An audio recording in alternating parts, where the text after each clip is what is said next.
Ruth, em entrevista de hoje, a gente vai conhecer a vivência, a história, a experiência, os relatos, o testemunho do professor Luiz Eduardo Brandão Suassuna. Você conhece? Bom, imagino que talvez você não conheça o professor Luiz Eduardo Brandão Suassuna. Mas se eu disser que hoje nós, eu e você, vamos conversar com o professor Coquinho de História, o natalense que literalmente escreve histórias e o natalense que é capítulo importante na história de tantas pessoas. Afinal, quantas gerações não passaram pelas aulas de história do professor Coquinho? São quase 50 anos ensinando história. Ele que é imortal da Academia Norte-Rio-Grandense de Letras, mas é sobretudo um potiguar que conta história e que empolga a história. Professor Coquinho, alegria recebê-lo aqui. Seja muito bem-vindo ao podcast Ana Ruth Entrevista. A alegria é minha, né? Estar aqui com uma ex-aluna. É verdade. Aliás, uma brilhante ex-aluna, não só na época que era aluna, como profissional. E essa alegria se redobra, né, por essa nossa conversa. Coquinho, primeira pergunta é logo uma curiosidade. Quando foi que Coquinho se tornou Coquinho? A origem do nome Coquinho é interessante. Quando eu fazia alfabetização, naquela época se chamava o preliminar, eu tinha um colega chamado Clóvis e que começou a me chamar de Coquinho porque a gente cortava o cabelo muito baixo e ficava um coco aqui. E ele ficou chamando Coquinho e o nome ficou. Se fosse hoje era bullying, essas coisas todas, mas naquela época, na minha turma, todo mundo tinha apelido. Todo mundo. E todo mundo vivia bem ou convivia. Eu não sei se internamente as pessoas se sentiam com aquilo. Mas era comum. E Coquinho ficou até hoje. E eu gosto de ser chamado de Coquinho. Porque Luiz Eduardo é um nome muito grande, muito feio. Bom, é Coquinho. Coquinho, eu lhe apresentava e dizia que são quase 50 anos como professor de História, na docência da disciplina História. Como foi que você enveredou pela docência, pelo trabalho de professor de História? Eu quando fazia a 7ª série, eu estudava no Salesiano, eu tive um professor que era o diretor do colégio na época, o padre Edivaldo Gonçalves Amaral. Hoje ele é arcebispo emérito de Maceió, mas mora aqui em Natal, ele já está bem idoso, mora com os salesianos, que ele é salesiano. E ele foi um grande professor, foi um professor que me inspirou. Ele tinha chegado da Europa, ele tinha estado trabalhando na inspetoria, na inspetoria geral do Salesiano, em Roma. Então chegou com todos aqueles conhecimentos, é um homem muito erudito, muito preparado, e as aulas dele me empolgavam. E ele tinha uma maneira de motivar muito interessante. Ele costumava dar um 10 se ele perguntasse alguma coisa do que ele estava dando, a matéria que ele estava dando. E se alguém soubesse, respondesse, ele dava um 10. Eu achava isso o máximo. Então, o que é que eu fazia? Eu estudava adiantado, ele ia dar tal assunto, eu já ia com o assunto estudado. Quando ele perguntava, eu respondia. Por duas coisas. Primeiro, para ganhar o 10. Segundo, para me mostrar. Né? Que eu sempre gostei de me mostrar. Então, quando ele perguntava, eu já dizia, eu achava aquilo o máximo. E aí comecei a me dedicar, desde a 7ª série, me dedicar à história. Antes eu não gostava, até a 6ª série eu não gostava. E aí, quando eu passei no vestibular, eu fiz o pré em 77, o resultado foi em janeiro de 78. Eu fui logo ensinar. E fui logo ensinar em pré-vestibular. No ano que eu entrei na universidade, eu já fui ensinar história. Eu, no primeiro período de faculdade, já ensinava história no pré-vestibular. Mas isso era um desafio enorme, não? Era, mas não era porque eu sabia, não, é porque não tinha professor. Houve uma crise grande de professores, porque foi o ano que teve a anistia. Então, muitos professores que eram ligados aos partidos de esquerda foram embora para o Rio de Janeiro. Então, houve uma carência muito grande de professores. E, na universidade, houve um problema no Colégio da Conceição, no SIC. O professor de História do Pré saiu e Madre Alves procurou a professora Maria Isaura, grande professora, quem eu quero muito bem, pedindo uma indicação. A professora Maria Isaura falou com a irmã dela, a professora Zélia Pinheiro, que já faleceu, foi minha professora de História do Brasil, grande professora, quem eu quero muito bem, não é porque faleceu que eu deixei de querer bem, e ela então me indicou. Agora imagine, eu ensinava para os meninos que se colocasse o ano para trás eu estava naquela turma. Estava naquela situação. Eu me lembro que houve até um episódio, eu fui tomar conta de uma prova, da aplicação de uma prova, e um aluno teve uma dificuldade numa questão de física. E aí me perguntou e eu fui dar uma explicação ali a ele, né? E a pessoa que estava fiscalizando comigo não gostou, porque eu tirei a dúvida do aluno. E aí, quando foi levar para a coordenadora, eu disse, mas ele não é professor de História, ele tirando dúvida de Física, mas porque eu tinha feito vestibular naquele ano. Quer dizer, em dezembro, a gente estava no outro ano. Então, a minha primeira turma de pré-vestibular era da minha idade, um ano de diferença, né? Quando eu fui ensinar, a primeira turma de cursinho que eu ensinei, era à noite, todos os alunos eram mais velhos do que eu, né? Eu tinha 19 anos e todo mundo era o pessoal que trabalhava, o pessoal à noite, todo mundo. E como você fazia, Coquinho, diante desse cenário de pessoas mais velhas que você, como era que você fazia para se impor? Porque um professor, naturalmente, ele tem que se impor. Era a partir de quê? O professor se impõe pela dedicação. E a dedicação implica o saber. Só que eu não sabia, mas eu tinha que estudar, e eu estudava. Eu tinha pouco tempo, porque muitos cursinhos ao mesmo tempo ficaram sem professor. Isso já foi no segundo ano, né? Primeiro ano eu ensinei no Colégio da Conceição, na Imaculada Conceição, com Madre Alves. Foi para mim uma referência como diretora, né? Pessoa muito importante na minha formação, pessoa meridiana, que não mandava recado e que as coisas funcionavam. Não tem esse negócio de mimimi, de não sei o quê, não. Dizia, pronto, ali, resolvia tudo. E eu ensinava também a uma turma que naquela época era primeiro grau, de adultos, no Colégio 7 de Setembro, à noite. Que um professor que tinha sido meu professor, o professor Paulino, que morreu logo depois, ele tinha me indicado. Quando chegou para o ano de 79, aí o Colégio Marista me chama, já em outubro, irmão Wellington estava saindo, da direção chegando irmão Queginaldo. Eu tive uma reunião com ele, e irmão Wellington e irmão Queginaldo, e fui ensinar no Marista em 79.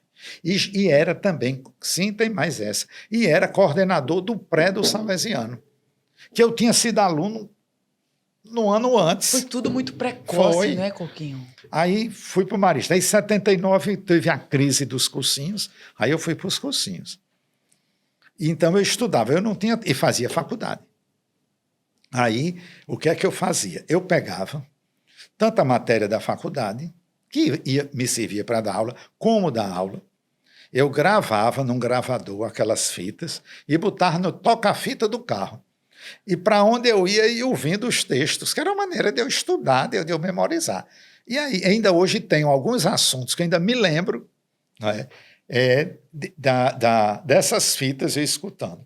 Quando eu ia para o interior, que todo sábado eu ia lá para São Paulo Potengi, para a fazenda que era da minha família, eu ia escutando essas gravações para ir vir. E aí o ano 80, esse ano, foi um ano muito cheio de aula. Aí houve uma crise grande de professor de português. Eu ensinava no Ferro Cardoso, e eu cheguei para o diretor e disse, o senhor quer que eu assuma? Imagine só. Não é muita ousadia. Quer que eu assuma? Aí, quero. Então vamos negociar. E eu peguei todas as aulas de português. Você imagina, fazendo história, eu estava no 3º ano de história, né? Não tinha nada a ver com português, foi ensinar português no cursinho. Como é que você define? Isso é espírito empreendedor? Isso é ousadia? Isso é atrevimento? É o quê? Olha, eu diria 2 coisas, doidice e coragem. Porque tem doido que é medroso, e tem doido. Eu hoje jamais faria isso, mas foi uma experiência. Eu gostava muito de português, muito mesmo. Tinha tido um grande professor de português, professor Vieira, que faleceu em 1986. A morte de Vieira abalou muito Natal, o meio educacional. Ele morre de repente aos 40 anos, né, de uma embolia pulmonar. E eu pegava os cadernos de Vieira, estudava aí, e dei aula o ano todo e me saí relativamente bem. Eu lembro um episódio no Ferro Cardoso, no mês de novembro. O Ferro Cardoso era ali na Praça André de Albuquerque, ali perto do Memorial Câmara Cascudo, quase vizinho. Nessa época não tinha nova catedral, então a festa da padroeira era ali. Uhum. E tinha uma sala grande que eu, dando aula, via a rua. Então estava no mês de novembro, na festa da padroeira Nossa Senhora da Apresentação, todo mundo lá fora, na festa e tudo, sala cheia, os 2 últimos horários da sexta-feira. Eu morto de cansado, porque eram muitas aulas, de 80. E eu ia dar uma aula sobre um assunto muito árido. Eu ainda me lembro, era o verbo prover, o verbo previr. Homem, era uma confusão grande. E eu disse, eu mostro que não sai ninguém dessa aula. A festa lá, a gente escutava o parque todinho, a zoada mal do mundo lá fora, a turma cheia, e a gente vendo, eu via, os alunos não ficavam de costa, mas pela porta eu via a festa lá. Na sexta-feira já é comum os alunos saírem, eu digo, mas eu mostro que não sai ninguém. E eu nunca esqueci isso, não pelo fato de não ter saído nenhum aluno, mas pelo estado físico que eu fiquei. Ao terminar, eu estava arrasado, de cansado, de não só o cansaço do dia, como a estresse de manter aquilo ali.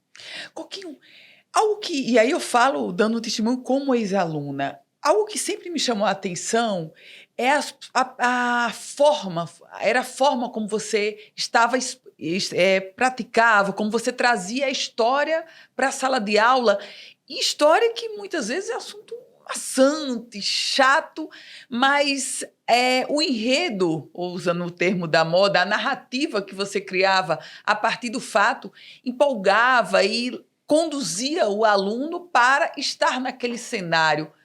Como é a estratégia de você ensinar e prender a atenção desse aluno? A aula, ela tem alguma coisa com a gastronomia, porque o sabor não está só no alimento, mas está no tempero. Então, o professor, ele tem que ter o tempero que eu chamo é a motivação. Então, aí entra muitas coisas. Eu também, logo depois, fiz concurso para a universidade, assim que me formei, e, apesar de ser do departamento de História, eu ensinei durante um bom tempo prática de ensino, ensinar as pessoas a dar aula. Então, a aula, ela requer uma série de coisas, desde a voz, a entonação, a postura do professor, a postura do ter o domínio da sala, não é o domínio autoritário, ter o domínio do professor não ficar nele, não é? Então tem uma série de fatores, e muitos deles simples. Agora o professor tem que saber e tem que gostar de dar aula. Por sinal, o padre Antônio Vieira tem um sermão que ele diz isso, que para ensinar são necessárias 2 coisas: gostar e saber. Porque quem não gosta não quer, e quem não sabe não pode. E é verdade. Então, às vezes você sabe, mas você não gosta de ensinar. Então você tem que saber e gostar. E aí tem toda uma série de técnicas, de motivações, de entrar naquilo que é da realidade do aluno, de muitas vezes trazer alguma coisa para a realidade do aluno, né? Principalmente porque as nossas aulas são muito chatas. A gente diz isso, não, porque os meninos não querem estudar, mas vá assistir, vá para um colégio de 7 da manhã até 1 hora da tarde, quando pegam os professores, quando começam a explicação, entra no 8, nem ele entende. Aí a gente fica botando a culpa nos alunos. Coquinho, e quando o aluno faz a pergunta que o professor não sabe? O que é que o professor faz? Depende da época. Quando Conta aí. você começa, então você tem que responder ao aluno. Quando você já está calejado, já é conhecido, se você disser não sei, não tem problema. Tá Se tudo você certo. disser outra coisa, também não tem problema. Embora que hoje o aluno com o celular, ele confere logo, embora que agora está proibido, ele confere logo. Eu me lembro que quando eu comecei a ensinar, o primeiro ano que eu estava ensinando, no cursinho, no Ferro Cardoso, que era o grande cursinho da época, eu estava dando aula sobre a cultura grega. E eu estava falando sobre Hipócrates, o pai da medicina. E o Hipócrates era o rival, o cursinho Hipócrates, que no início começou preparando só para a medicina. Ele era o grande rival do Ferro Cardoso. Aí quando eu falei Hipócrates tudo, aí o menino disse, professor, e quem foi Ferro Cardoso? Aí eu sabia, né? Mas que não é muito comum. Disse, não, foi um arquiteto norte-riograndense, muito famoso. Ele viveu muito tempo na Bélgica, as grandes obras dele estão na Bélgica, mas no Brasil ele tem importância de ter feito o projeto da cúpula da Igreja da Candelária, no Rio de Janeiro, né? Então foi esse arquiteto. Aí o aluno morreu, porque ele fez esperando a não resposta. E a outra foi uma brincadeira. Eu falando sobre Shakespeare, e eu falei da peça Sonho de uma Noite de Verão. Aí um gaiato disse Sonho da Noite de Inverno. Eu disse, não, isso é uma música de Tchaikovsky, que ele estreou em tal. Eu sabia bem direitinho, né? Mas foram coincidências, né? Silencio geral. Mas naquela hora a pessoa fica, não é? Coquinho, são quase 50 anos de lecionando história. Nessas quase 5 décadas, embora estejamos falando de fatos que, teoricamente, eles já aconteceram e já estão postos e não mudam, mas o ensino de história mudou. O Coquinho que lecionava lá no Ferro Cardoso, no Dinâmico, ele traz a mesma estratégia de ensino de agora. Como é atravessar gerações na disciplina de história, Coquinho? Não, a história, a historiografia, ela muda muito. Ela muda por uma série de fatores. Primeiro, com o passar do tempo, surgem novas análises, novas interpretações e, inclusive, documentos que não eram conhecidos são conhecidos. Então, a historiografia, ela é em si muito dinâmica. Então, não se pode dar uma aula hoje como se dava na década de 80, no fim do período militar. Depois do período militar, muitos documentos vieram à tona, não só do período militar, mas outros documentos mesmo, pela própria abertura política. Nós temos a informatização. Hoje, a gente tem acesso a arquivos que você tinha que ir lá, na Torre do Tombo, em Lisboa. Eu tinha um professor na universidade que ele falava como era na Torre do Tombo para você pesquisar. Hoje você entra lá, tem todos os arquivos, todos os documentos sobre o Rio Grande do Norte, você tem lá na internet sem sair de casa. Então, são mudanças significativas na historiografia e, consequentemente, reflete no ensino. A maneira de interpretar, a maneira de ver, novas abordagens históricas. Por exemplo, a história das minorias, né? A história das mulheres, né? O papel da mulher na história.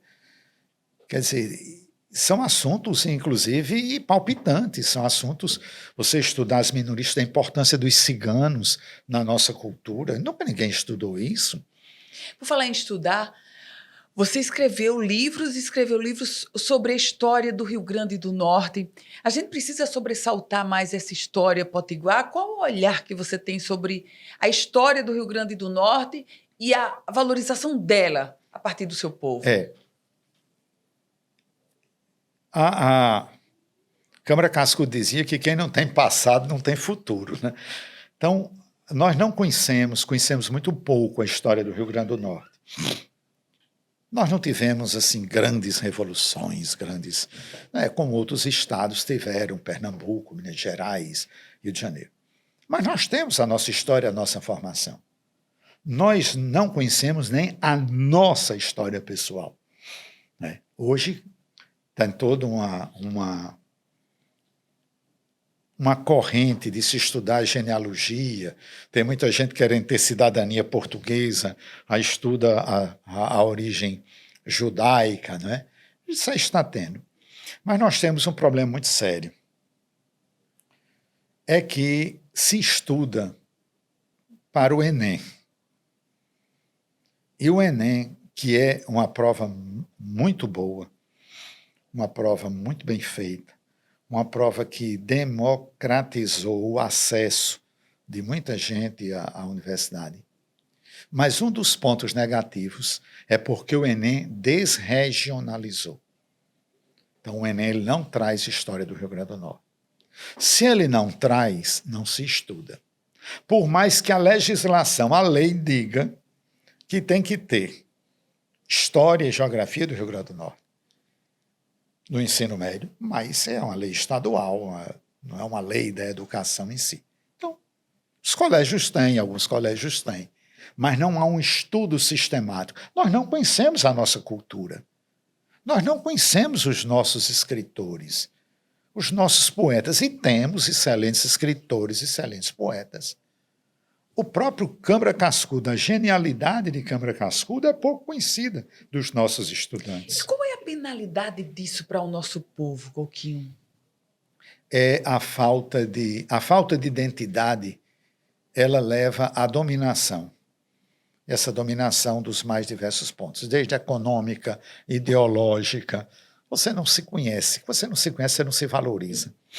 Então, inclusive, o próprio processo de globalização leva a isso, a tornar as pessoas iguais, né? Não vai ter mais aquelas conquistas de Napoleão, ainda está tendo essas guerras que a gente está vendo, mas não vai ter mais aquelas conquistas imperialistas. Não, a conquista hoje é do domínio econômico, e o domínio econômico, para se ter, se passa pelo domínio cultural. Então, quanto menos você souber de você mesmo e souber do seu dominador, melhor. Coquinho, o ensino hoje com rede social, com bullying, com eu vou chamar de politização para ser generosa, com a politização, tá mais difícil? Não, toda a vida teve problema. Toda a vida teve. O ensino sempre teve as suas. Hoje é muito bom. Hoje a facilidade de você aprender. Não é? Hoje não aprende quem não quer. Hoje tem gente que sem querer aprende, né? As facilidades, porque a gente tem mania também a gente está vivendo uma era do pessimismo, né? Já vinha, e quando veio a pandemia, a gente entrou numa era do pessimismo. E a gente tende a ver as coisas de maneira pessimista, principalmente o ensino. Mas hoje, isso tem tudo. Você tem bibliotecas em casa. Bibliotecas virtuais, você entra nas melhores bibliotecas. Você não lê quem não quer. Hoje, para você ler, tirando esses livros que são lançados agora, mas você lê os clássicos da literatura, você não precisa ter o livro, não. Então, para você conhecer o Museu do Louvre, você não precisa, é claro, se você for à França, muito bem, mas você pode ver, não é, excelentes documentários, visitas guiadas a museus, tem. A tecnologia é uma coisa fabulosa. Coquinho, antes de começar essa entrevista do podcast Ana Ruth Entrevista, o nosso social media aqui da TV, da Band, ele perguntava o seguinte: qual é a sua rede social? E você disse: não tenho, eu sou feliz. O que você você pensa? Você realmente não tem rede social e disse que é feliz por isso. O que você pensa sobre rede social? Qual é o olhar desse professor consagrado de quase 5 décadas sobre essa rede social? Eu acho ótima. Talvez se eu tivesse rede social eu fosse mais feliz. Não é? Mas eu não tenho, eu não me engajei. Eu tenho esse grande defeito de ter uma aversão, eu não digo uma aversão, mas um distanciamento da tecnologia. E me ressinto muito disso. Isso se deve a quê, Coquinho? É preconceito? Não sei dizer. Já foi uma fase desse desenvolvimento da tecnologia, uma fase já do final da parte profissional. E não tem coisa que você tem uma inclinação? Não tem hoje os menininhos pequenos não pegam celular e já mexe tudo. É dele. Eu não tinha essa inclinação para isso. E qual é o seu olhar, Coquinho, hoje, ainda falando um pouquinho sobre redes sociais, no contexto de as pessoas estarem publicizando, estarem dando publicidade à sua vida pessoal, à vida pessoal delas. Hoje, a coluna social é o perfil do Instagram, onde a gente sabe onde ela está, com quem está, o que comeu, o que deixou de comer e de quem ela está sentindo saudade. Qual o seu olhar sobre isso, Coquinho? Isso sempre teve. Antigamente o povo não tinha rede social, a cidade era desse tamanho, o povo se sentava na calçada, dava notícia do povo da rua, tudinho. Se passasse uma pessoa com a sacola, disse o que a pessoa comprou. É a época. Agora, hoje, como tudo cresceu, então as pessoas vão para a rede social para fazer aquilo. Gente para se mostrar sempre teve. Não é? Hoje as pessoas se mostram na rede social. Antigamente o povo ia para quê? Ia para a missa, não é? Ia para a praça. Eram as maneiras de se mostrar. O ser humano ele se adapta à tecnologia. Por falar em missa, você foi professor de diversos colégios católicos e você hoje, inclusive, ministra palestras, cursos, é sempre convidado para eventos da Igreja Católica. Você tem um conhecimento também muito aflorado e uma perspicácia sobre fatos do cristianismo, sobretudo da Igreja Católica. De onde vem essa inclinação, Coquinho? Eu sempre tive uma formação católica, não só em casa, e depois no Salesiano. O Salesiano foi muito importante na minha formação. E depois do Salesiano eu continuei, não é, não só a ser católico por convicção, mas também a estudar, a ler, porque eu gosto muito. Inclusive a história da igreja, né? E todos nós sabemos, como professor de história, uma vez um aluno me disse isso, eu não sei como é que você é professor de história e é católico. Ele disse isso? Disse. Aí eu disse exatamente, por eu ser professor de história que eu reforço a minha fé. Porque se numa instituição desmantelada do ponto de vista humano, né, como foi a igreja ao longo da história, e ela sobrevive a tudo isso, é porque tem algo de superior nela. E aí me mostre as crises da igreja, que aí eu, como historiador, mostro as respostas que teve dentro da igreja. E agora eu falo aqui como católico. O Espírito Santo atua, né, de maneira eficaz no meio das crises, no meio dos humanos, no meio dos humanos que estão na igreja, dos humanos com todos os defeitos. A Igreja Católica tem momentos horríveis do ponto de vista humano e do ponto de vista de instituição. E tem momentos belíssimos nessas crises de ressurgimento. Você já presenciou milagres, Coquinho? Olha, eu sou meio... Já há muito milagre, tem milagre demais, né? Mas o maior milagre é a salvação da alma. Um pecador se salvar. Eu sempre digo isso, a gente fica muito... Pô, fulano escapou da Covid, foi um milagre. Foi não, ele escapou porque tem uma missão aqui. Milagre é se tivesse morrido e tivesse sido salvo. Esse é o grande milagre. Agora, nós, materialmente, precisamos de milagre. Tem gente que adora o milagre, e que o milagre existe, né? E a maior parte dos milagres a gente não nota que eles ocorreram. E qual é a avaliação do católico, do cristão Coquinho, sobre esse grande número de igrejas que tem hoje no Brasil, que tem no mundo, que está num grande número de igrejas que estão se formando no mundo, nascendo? Olha, isso faz parte de uma questão histórica das necessidades por facilidades, né? em determinados momentos da história, o ser humano buscou. Ele busca na igreja, né, respostas para as suas angústias. E muitas dessas angústias são angústias materiais e imediatas, né? Não são angústias e aspirações espirituais. Então, daí essas igrejas que surgem, e que muitas, da maneira que surgem, também fecham, né? Mas isso é do processo histórico. Coquinho, a gente começou essa nossa conversa falando do Coquinho professor, e eu quero voltar, a gente já está caminhando para o final, mas eu quero voltar exatamente ao Coquinho professor. Em quase 5 décadas, eu fico pensando quantas milhares de pessoas, quantos alunos você não teve. Quando eu falo, quem foi o grande aluno? Quem foi, Coquinho? Tive muitos alunos brilhantes, muitos, né? Muitos, alguns até já não me lembro mais. Tive o Marcelo Navarro, Ribeiro Ministro Dantas. Marcelo Navarro. Tive a médica Lúcia Helena, que é minha médica, foi uma aluna brilhante no Salesiano. Muitos, né? Doutor Ricardo Tinoco, né? Um aluno brilhante, um domínio da língua portuguesa muito, que me chamava a atenção. Muitos alunos. Coquinho, quando você cruza na rua com um aluno, e aí, naturalmente, imagino, você deve lembrar de poucos. Como é a estratégia do professor Coquinho?